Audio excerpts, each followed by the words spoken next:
Typhoon Ofel, also known as Usagi, is going absolutely nuclear out here in the Philippine Sea. This has been going from a tropical storm 2 days ago to now near super typhoon in status. It is rated a Cat 4 according to the Joint Typhoon Warning Center, and they do expect this to be a super typhoon at landfall here in northeastern Luzon, specifically moving directly over northeastern Cagayan around Santa Ana, where they are still recovering from Typhoon Leon, which hit just last week. Then we had Mars that pushed overhead, and then we had Nika, which pushed overhead, and now we have this storm that is pushing directly over Santa Ana here, and eventually going to be running right over the Batanes Islands, and eventually could be moving out across Taiwan, and yes, and eventually into the southern Japanese islands. But first off, I mean, let's zoom right in on the eye of this storm system. It is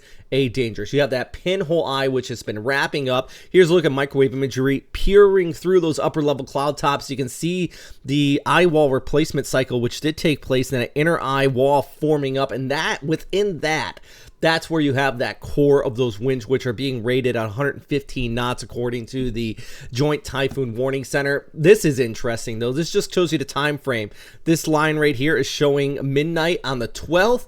Then this is the midnight on the 13th, and now we have this midday. I mean, this is over the course of just about 12 hours. It went from tropical storm, look at that, straight up to where the status is right now on this storm system. Needless to say, it is a potent, dangerous typhoon, and our friends across northeastern Luzon, I know we got that fatigue going on. I know we are looking at yet another storm, and you're thinking, I've just been through 4 or 5 of them.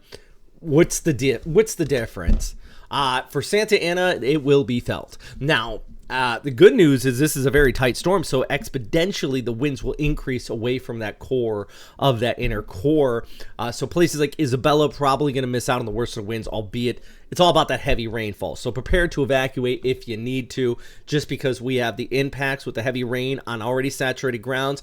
And then we're looking at Manyi, and Manyi could be a very similar path as Christine. Remember that flooded, deadly floods across the Bicol region here, Catanduanes, and this one very well is going to be pushing in this very similar track, maybe closer to Manila, according to the Japan Meteorological Agency. So that would be, what, the 6th storm in a series of storms out here in the Philippines. So first we have to get through this first one, northeastern Luzon.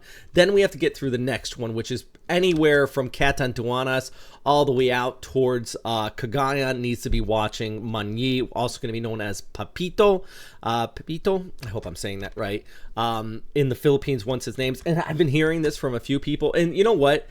Before I get any further, I've heard this from a few people saying, why so many names? It is so confusing. The Philippines, and ever since I've been doing this for almost 2 decades, guys, I've been saying I don't like the Philippine naming system. I know y'all will die on that hill. I've been to Bagasa. I've had long conversations with people at Bagasa about this, and I know all the reasons. I know that the local names, the alphabet, everything. I know it.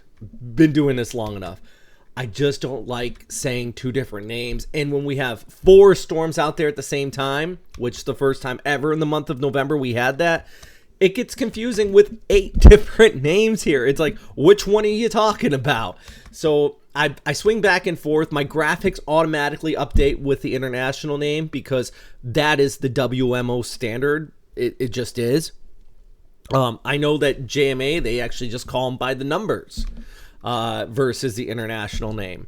It is beyond confusing in my opinion. I wish everybody would settle on the same, but that's why it just feels so confusing, guys. There's 4 storms, but that means 8 names since all of those storms have hit the Philippines. I'll get off my rant on that. Just something to remember if you are confused by this. That's the reason why I'm bouncing around with these names. And for the Philippines, I try to lean on, and that's why right at the beginning of this update, I call it Ofel. I'm calling this next one Papito because that's what your local name is. So I try to give you information that hopefully more people can kind of understand here. But once the storm heads towards Taiwan into the southern Japanese islands, I will start calling it by its international name. So yeah, anyways, here's a look. This is high resolution, by the way, for Sunday with Mani, Papito, as that pushes directly overhead and then heads off towards the west there. But you see off on the northern side of this, we really do have some higher winds that are going to be kicking in. And this is another look at the high resolution guidance. As basically our storm turns towards the north here, that is going to kick off there, possibly around the southern Japanese islands with Ofel, also known as Usagi. Then we get Mani, known as Papito, which is going to be moving through. But watch as that traverses across the Philippines and look north.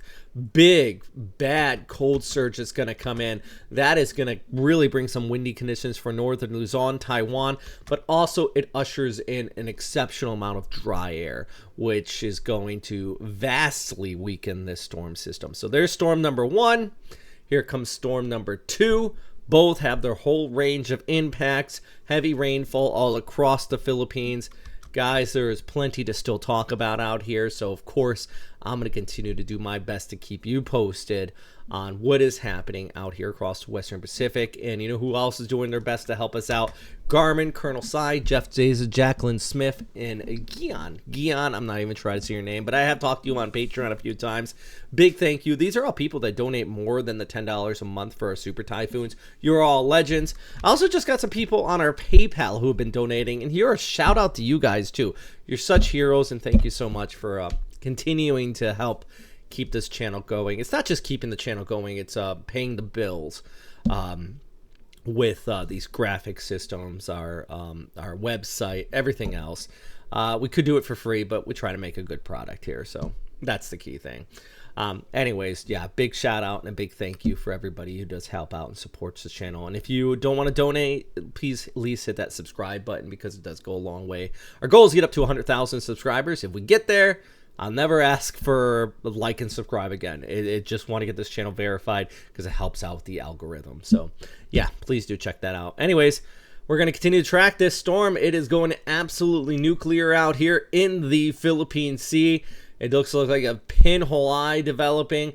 And for those in Santa Ana, Apari, you are going to be looking at destructive conditions here on your Thursday, and heavy rainfall for the Cagayan Valley on top of what has already been occurring and the flooding that is already taking place in what is the 5th consecutive typhoon to impact this area in just the course of a few weeks.